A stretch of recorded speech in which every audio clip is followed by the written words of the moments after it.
Baik Bapak Ibu sekalian, pembacaan kita sekarang sudah tiba di kitab Ayub pasal yang ke-38. Ayub pasal 38, saya akan bacakan ayat yang pertama dari kitab Ayub, ya. Nah, nanti Ayub pasal 38 sampai 42 itu berisi jawaban Tuhan kepada Ayub, ya. Nanti di ayat-ayat berikut ini Tuhan kemudian berbicara kepada Ayub setelah untuk sekian pasal, sekian lama Ayub dalam penderitaannya dia tidak mengerti apa yang sedang terjadi.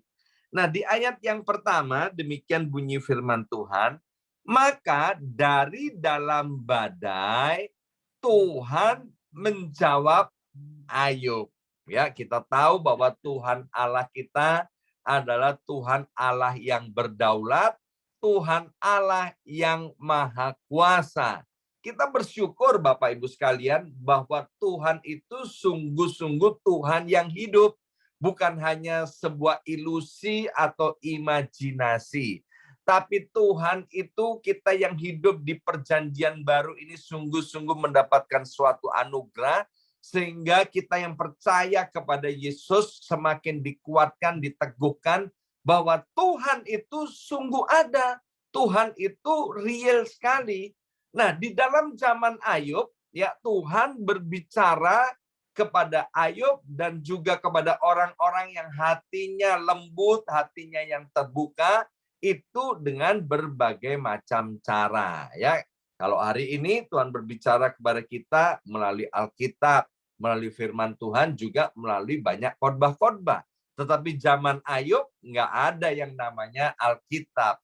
Nah, Tuhan itu berbicara menurut Ayub pasal 38 ayat yang pertama, salah satunya melalui badai. Wah, luar biasa ya. Melalui badai Tuhan berbicara kepada Ayub, Tuhan menjawab Ayub, dan Tuhan itu membuat Ayub makin mengerti dan mengenal siapa itu Tuhan. Maka itu Bapak Ibu sekalian, ketika kita tahu dari ayat ini bahwa Tuhan menjawab Ayub melalui badai, bahkan seringkali Tuhan itu berbicara kepada umatnya melalui badai, dan badai itu dipakai oleh Tuhan sebagai salah satu alat Tuhan untuk mengajarkan tentang kehidupan dan tentang Tuhan itu kepada kita. Maka itu kalau ada badai, jangan cepat-cepat ditengking. Aku tolak badai dalam nama Tuhan Yesus. Ya, perhatikan melalui badai ini Tuhan tuh mau bicara apa kepada kita ini, ya. Maka itu Bapak Ibu sekalian, mari ketika ada badai, kita yang harus menjadi tenang, ya. Menjadi tenang, kemudian kita meneduhkan diri kita di hadapan Tuhan, kita mulai bertanya kepada Tuhan, melalui badai ini, Tuhan mau bicara apa sih dengan aku, dengan kami, berbicara kepada Tuhan. Dan saya percaya Tuhan itu akan memberitahukan kepada kita. Badainya boleh sama, tapi maksudnya itu tentu berbeda-beda satu dengan yang lainnya. Ya, Tuhan bisa berbicara tentang sesuatu dan lain hal kepada kita. Misalnya, ya mengenai badai corona yang hampir 2 tahun ini, ya bulan Maret ini nanti tanggal 20 kita ulang tahun yang kedua untuk badai corona, ya. Nah, Tuhan itu bicara apa? Buat saya pribadi, Tuhan itu bicara begini, bahwa yang namanya manusia itu benar-benar rentan, ya, rentan. Manusia itu gampang mati. Wow, ternyata manusia itu gampang mati.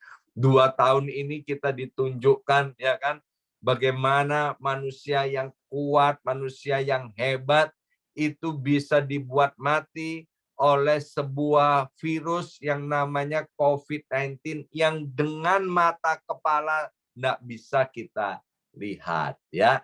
Nah, dari sini saya dapatkan begini dari badai COVID ini, ya. Makanya jadi manusia jangan petentang-petenteng, seolah-olah tidak bisa mati. Yang kedua yang saya dapatkan dari badai COVID-19 ini, bahwa suatu saat manusia itu pasti mati, ya, tinggal menunggu gilirannya. Nah, persoalannya setelah mati itu kita ini mau pergi kemana? Ya, mau pergi kemana? Itu yang jadi persoalan. Sehingga ketika kita bisa menenangkan diri, kita melihat badai itu dan belajar apa yang Tuhan mau bicarakan kepada kita, saya percaya itu akan membuat kita semakin hormat kepada Tuhan, hidupnya semakin takut akan Tuhan, dan semakin mencintai Tuhan. Ya, seperti tadi saya katakan di dalam doa, biarlah Mazmur 91 ayat 14 ini terjadi dalam hidup kita, hati kita semakin melekat kepada Tuhan. Di Indonesia, beberapa hari ini yang terakhir saya mendengar kesaksian dari Bapak Ibu, ada hujan es, ya, ada hujan es. Nah, itu mestinya begini, tanya kepada Tuhan, Tuhan, apa maksudnya ini? Kok Tuhan izinkan ada hujan es di daerah tropis ini, ya?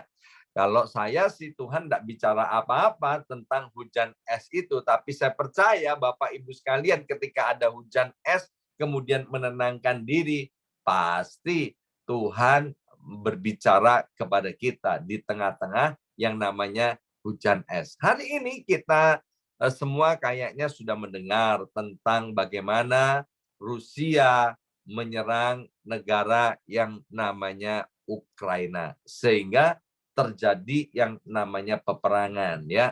Beberapa tahun yang lalu kalau dengar yang namanya perang, buat saya nih, saya pribadi ya biasa-biasa aja, ya kan. Waduh, ada perang di sana, ya kan.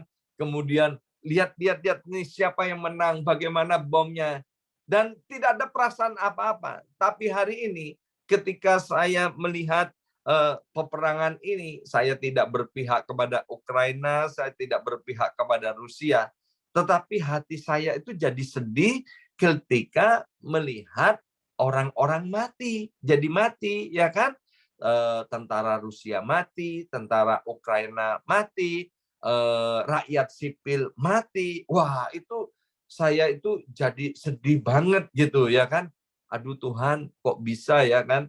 Ini orang kok tega-teganya sampai terjadi peperangan, kemudian saling membunuh, kemudian pertumpahan darah terjadi di mana-mana. Tuhan, apa ini? Melalui peperangan ini Tuhan mau bicara apa? Ya kan sudah rame nih, ya kan katanya mau kiamat, kiamat. Saya cepat-cepat buka lagi, saya belajar dari kitab Matius pasal yang ke-24 dan selanjutnya tentang yang namanya akhir zaman. Apa ini sudah mau yang namanya akhir zaman, ya kan? Nah, di tengah-tengah peperangan ini ketika saya baca firman Tuhan ini, Tuhan kau mau bicara apa? Tuhan bicara begini, belum akhir daripada semuanya, ya. Memang peperangan itu akan terjadi, bangsa melawan bangsa. Tinggal kita perlu mendoakan para pemimpin itu, Bapak Ibu sekalian, sehingga apa? Supaya pemimpin-pemimpin ini mereka mau hidupnya takut akan Tuhan dan menghargai jiwa-jiwa. Lah hari ini dalam peperangan ini yang namanya jiwa-jiwa kan kayaknya nggak ada artinya. Mereka tega untuk saling ngebom, tega saling nembak, tega untuk membunuh satu dengan yang lainnya. Ya, mari Bapak Ibu sekalian, dengan peperangan ini, dengan badai yang namanya peperangan ini, ya kita ini harus memiliki hati yang penuh dengan belas kasihan. Jangan ditiru yang namanya tega untuk membunuhnya, tapi mari Bapak Ibu sekalian, kita harus menghargai bahwa jiwa-jiwa itu lebih penting. Jiwa-jiwa itu jauh lebih penting daripada kekuasaan. Jiwa-jiwa itu jauh lebih penting daripada harta. Dan jiwa-jiwa itu karena begitu penting, maka itu Tuhan rela mengorbankan yang namanya Yesus, anaknya, untuk mati di atas kayu salib. Karena apa? Kita ini penting di hadapan Tuhan.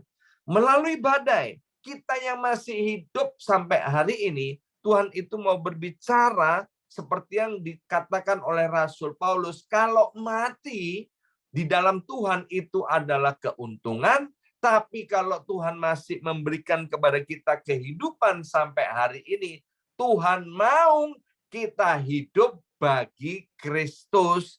Artinya biarlah orang-orang itu kalau melihat kita, melihat perkataan kita, hidup kita, ucapan kita, tindakan kita, mereka boleh melihat Kristus. Ya, itu yang pertama daripada kitab Ayub pasal 38, Bapak Ibu sekalian. Hal yang kedua, saya mendapatkannya di ayat 22 sampai ayat 23. Ayat 22 sampai ayat 23 bilang begini. Apakah engkau telah masuk sampai ke perbendaharaan salju atau melihat perbendaharaan hujan batu yang kusimpan, kunya gede, saudara ya, kusimpan untuk masa kesesakan, untuk waktu pertempuran dan peperangan. Wow, dari sini saya mengerti, ternyata salju itu ada gudangnya, Bapak Ibu sekalian ya. Di sini dikatakan ada perbendaharaan salju. Kok ya pas kita bacanya ini di musim dingin, yang juga kita nggak lupa dengan yang namanya salju ya. Jadi salju itu ada perbendaharaannya. Dan kemudian ditanya kepada Ayub, Ayub, kamu pernah nggak lihat perbendaharaan salju? Saya percaya Ayub dan kita nggak pernah lihat yang namanya gudang atau perbendaharaan salju. Kemudian ditanya, kamu tahu nggak, aku ini punya perbendaharaan untuk hujan batu. Semuanya ini dipakai oleh Tuhan untuk masa kesesakan. Untuk dipakai apa? Menjadi senjata Tuhan untuk berbicara kepada umatnya. Saya akan bacakan dari Yosua pasal 10 ayat 11 di mana pernah terjadi yang namanya hujan batu ya. Yosua pasal 10 ayat 11 demikian bunyi firman Tuhan, sedang mereka melarikan diri di depan orang Israel dan baru di lereng Bet Horon, maka Tuhan melempari mereka dengan batu-batu besar dari langit sampai ke Aseka, sehingga mereka mati. Yang mati kena hujan batu itu ada lebih banyak daripada yang dibunuh oleh orang Israel dengan pedang. Ya, jadi Tuhan itu nggak usah repot-repot bikin nuklir, bikin tank baja, bikin senjata-senjata apa. Kalau Tuhan mau lepaskan perbendaharaannya, yaitu berupa hujan batu, maka tidak ada seorang pun yang bisa tahan di hadapan Tuhan. Ya, melalui ayat ini Tuhan tuh mau bicara kepada kita bahwa Dia itu Tuhan yang tidak ada bandingannya. Dia ada Tuhan yang berdaulat, Dia Tuhan yang maha kuasa, Dia Tuhan yang maha besar. Maka itu mari Bapak Ibu sekalian jangan sia-siakan anugerah yang Tuhan sudah percayakan kepada kita. Alkitab berkata banyak yang dipanggil tetapi sedikit yang dipilih. Dan saya percaya kita ini adalah orang-orang yang sudah dipilih oleh Tuhan ya.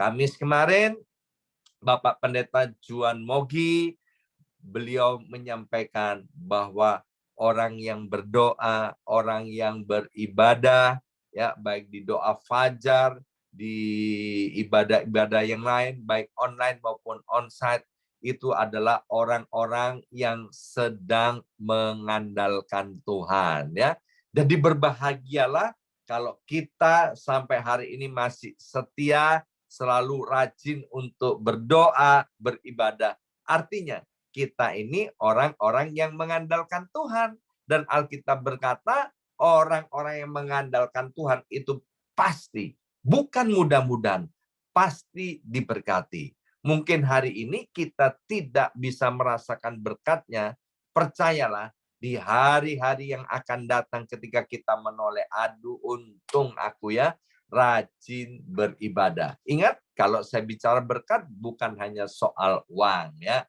Berkat itu soal damai sejahtera, soal kesehatan, soal sukacita, soal tentang keluarga, rumah tangga, soal pekerjaan, dan lain-lain sebagainya. Itulah yang disebut dengan berkat. Ketika semuanya dijaga, dilindungi oleh Tuhan, mengalami janji Tuhan masa depan yang cerah dan penuh pengharapan, itulah berkat daripada Tuhan. Hari ini kita sudah belajar dua hal, bahwa yang pertama, Tuhan itu berbicara kepada kita bisa memakai badai. Yang kedua, Tuhan mau untuk kita menghormati Dia, karena dari ayat ini Tuhan mau tunjukkan bahwa Dia Tuhan yang tidak ada duanya, yang tidak bisa tertandingi. Mari kita berdoa, materaikan siap benih kebenaran firman Tuhan, ya Aba ya Bapa. Biarlah Roh Kudus terus menolong, menuntun, memimpin kami untuk kami respect kepada Tuhan. Untuk kami benar-benar menghormati Tuhan, mencintai Tuhan, dan hidup mau dituntun, dipimpin oleh Tuhan.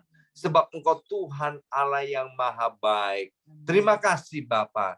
Dalam nama Tuhan Yesus kami berdoa, materaikan siap benih kebenaran firman Tuhan ini. Dalam nama Yesus. Haleluya. Amin, amin, amin.